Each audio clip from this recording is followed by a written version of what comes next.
नमस्कार, मैं रेखा पांडे पुणे महाराष्ट्र से आप सभी का अभिनंदन वंदन करती हूँ। आज मैं अपने YouTube चैनल कविता जंक्शन में कोई भी कविता लेकर के नहीं आई हूँ।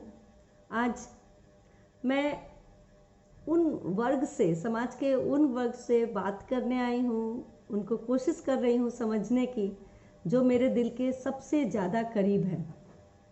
जी हाँ, मेरे टीनेजर बच्चे, मेरे टीनेजर स्टूडेंट्स। ये वर्ग इतना पावरफुल वर्ग होता है कि चाहे तो ये ज़मीन से आसमान को नाप लेगा। इनमें इतना हौसला है, इतना उत्साह है। ये बच्चे बहुत कम उम्र में कोई डांस में महारत हासिल किए रहता है, कोई गाने में, कोई खेल कूद में, कोई इंस्ट्रूमेंट बजाने में, आजकल तो कोडिंग में, हर फील्ड इनसे कोई मतलब अछूता तो नहीं है। हर फील्ड की जानकारी इनके पास है।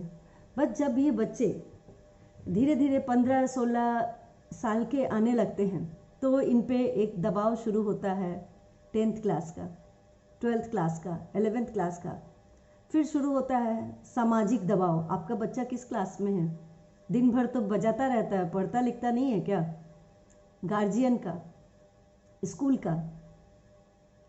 उसके बाद शुरू होती है हमारे बच्चे में और हम में एक खींचतान शुरू होती है। अब यहाँ से शुरू होता है इनका मानसिक असंतुलन होना। कभी कभी बच्चे बहुत एग्रेसिव हो जाते हैं। इस उम्र के बच्चे कभी झूठ बोलने लगते हैं,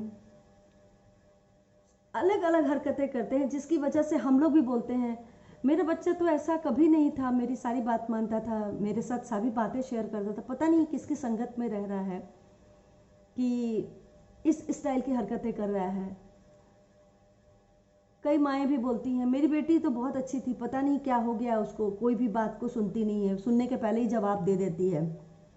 और धीरे धीरे हमारा और हमारे बच्चों में दूरियां बढ़ने लगती हैं या दीवारें उठने लगती हैं। मेरा ऐसा मानना है इन बच्चों के साथ इनको समझने की कोशिश की जाए, या इनके जो भी सब्जेक्ट को हम इनके अकॉर्डिंग समझाएं, मनोरंजक तरीके से, या इनको ऐसे समझाएं कि इनको अच्छा लगे। तो बच्चे समझदारी से समझेंगे भी उस विषय को और उस पर कंसंट्रेट भी करेंगे। उनकी योग्यता जो है, किसी भी बच्चों की योग्यता, हमारे यहाँ जो परीक्षा बच्चे देते हैं लाखों बच्चे होते हैं, और लाखों बच्चों को मापने का योग्यता का पैमाना जो है सिर्फ नंबर रखा गया है, जो कि ये कतई सही नहीं है। क्या सभी बच्चों को अगर नंबर आ गए तो वो योग्य है और नहीं नंबर आए तो वो अयोग्य है? ये तो सही नहीं है। लोग कई बार इन बच्चों को क्लिष्टता की श्रेणी में रख देते हैं कि बहुत बच्चे क्लिष्ट हो गए हैं। तो मेरा कहना है ये बच्चे क्लिष्ट नहीं हैं, ये उत्कृष्ट बच्चे हैं। भगवान की बनाई हुई सर्वश्रेष्ठ संरचना में से ये एक संरचना है, बच्चे, यौवन उनका। तो जब भगवान ने उनको विशिष्ट की संज्ञा दी हुई है तो हम उनको क्लिष्ट क्यों कहें? वो उत्कृष्ट हैं, वो विशिष्ट हैं। आज कोरोना के टाइम पे जैसा कि पैंडेमिक आया, सभी अस्त व्यस्त हो गया है, ऑनलाइन क्लासेस हो रहे हैं, कई स्कूल खुल रहे हैं धीरे धीरे, कई स्कूल बंद हैं, कई स्कूल खुल के भी बंद है। तो उन बच्चों को खुद ही समझ में नहीं आ रहा है कि हम पेपर ऑनलाइन देंगे, पेपर ऑफलाइन देंगे भी या नहीं। उनके दिमाग में कई तरीके की उलझन चल रही है। तो इस दौरान हमें उनके नंबर गेम में उलझाने की बजाय उनके मनोबल और कॉन्फिडेंस पे ध्यान देना पड़ेगा।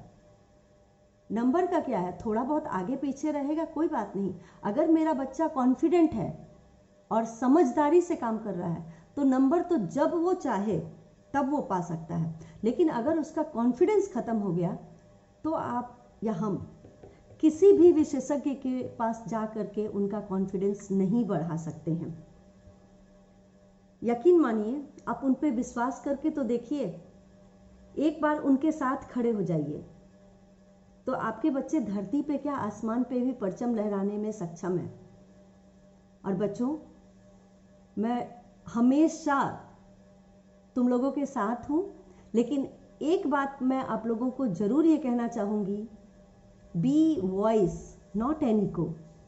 आप अपनी आवाज़ बनो, दूसरों की आवाज़ में अपने को गुंजायमान मत करो। नेक्स्ट अगले ब्लॉग पे। शुक्रिया, धन्यवाद।